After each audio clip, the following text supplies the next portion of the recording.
The eyes are the compelling point in this photograph. However, they could use a little pop or a little Photoshop. Unless you're standing outside at noon facing north, the temperature of 5,000 degrees Kelvin on a sunny day, or unless you're in a studio with somebody who's very good at lighting, the eyes often darken. If I zoom in with Command plus or Control plus, you could see that there's green on the inside and a little bit of blue on the outside. That is my real eye color, grew 'em myself. But sometimes that's a mid-tone area between light and dark, and it gets plugged up or too dark that you don't really reveal the true eye color. That's when Dodge will save the day. So if I go to my Tools panel, you have the Dodge tool.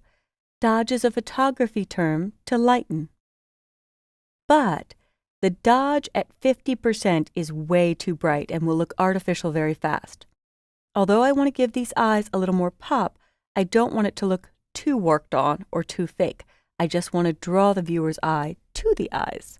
So I will dial my brush size down until it fits around the pupil, and I'm making a circular motion but not painting yet, in the iris of the eye. I call this my safety area where I make menus go away but don't mark the image.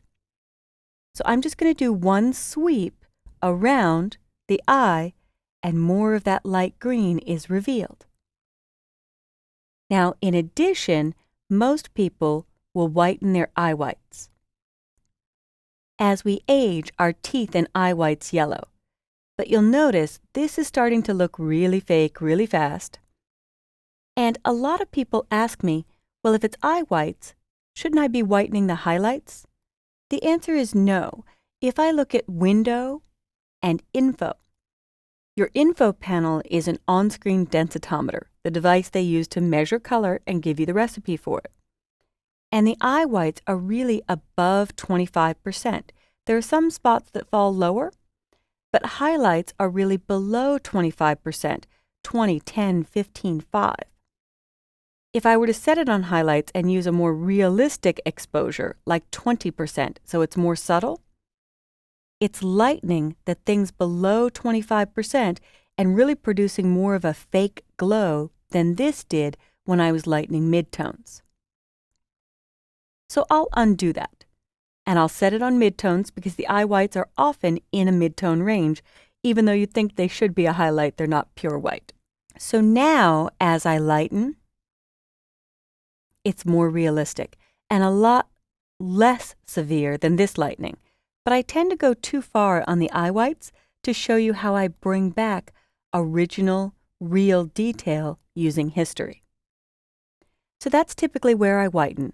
A sweep around the inner eye with Dodge, and I whiten the eye whites. The next thing I do is burn. Burn is a photography tool to darken. And you could think of something burned to a crisp. It's black when you're finished. Again, I only do 20%. So simply hitting the number 2 on your keyboard goes to 20.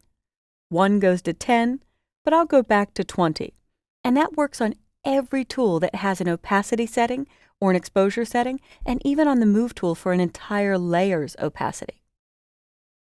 In this case, I want to burn only things in shadow. If I make my brush the size of the pupil and do a couple clicks, I'm again improving the contrast between light and dark, making the eyes the focal point. I will finish this off with a smaller brush size, about the height of the eyelashes, and I will burn the eyelashes to really make myself look more feminine. I always use this on baby and shots of women, but I tend not to do it on shots of men. I'll do the inner eye, but I don't want to make them look more feminine, and eyelashes usually make you look more feminine. And when I did the right eye, notice that it also darkened or richened the eyeshadow. I kept saying to the makeup artist, I could take more eyeshadow. I don't need a natural look. She was very delicate about it, but this is really what I wanted to go for. So once I've burned there, I want to show you the difference in burning between midtones and shadows. If I set this to midtones and hit the right bracket key on my keyboard to make the brush a little bigger, when I burn, it just kind of takes everything around 50% and burns it. So midtones hover anywhere between 30 and 70%, highlights 25 and below, shadows 75% and above. And when I say percents, I'm talking, if you can imagine, 0 to 100%, 50% being gray, if you're talking black, 0% being white, 100% being black. I tend to use the CMYK numbers always because I started in the print world and I learned them first, so I'm most comfortable with those. So as I look at the values, there you can see 56, 80, 35. So there's a range, but this looks flat. It's not richening the brown eyeshadow. So I'll undo the burning and set it to shadows, and now burn, and the eyelashes will simply pop. However, this side of the eye was already in shadow. So if I try to burn below, it may look too smoky. So I'm going to undo that and try 1 for 10%, or you could dial your exposure down to 10% and just do a little light burning. Now, when I fit in window, I always check myself, and I know I went way too far on this eye. So in the history panel, I can stretch it. And this is the original, before the latte, after the latte, before the latte, after the latte. So I clearly see the eyes are glowing. They look fake. Dodging is also wonderful for whitening teeth. So what I'm going to do is bring back a little bit of the original. Before I do that, another photography trick is to burn the edges of the eyes. Often there's a lot of pigment that exists right at the edge, and if you stare into someone's eyes, you'll usually notice the edges are a little darker. So I'm still on the burn tool.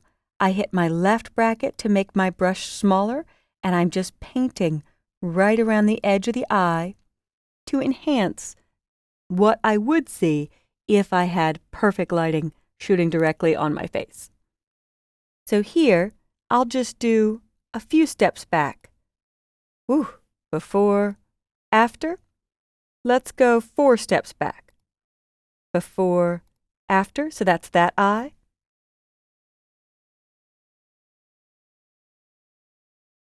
And I could see all of my steps in history. So there, this is the first eye. Before, after, if I hit the right spot. Yes, I did. So to finish this off and not make it look too fake, I'm going to use my history brush. Y for history always gets me there. And I was using it earlier, and I already dialed down the opacity or the strength, how transparent or opaque, how solid it is. I already dialed it down to 20%. So I'm going to use a smaller brush and paint back 20% of the original eye detail, 20% here. 40% is my second paint stroke, 20% here. And if I think I burned the eyelashes too far, I could use history to bring those back to 20% of the original.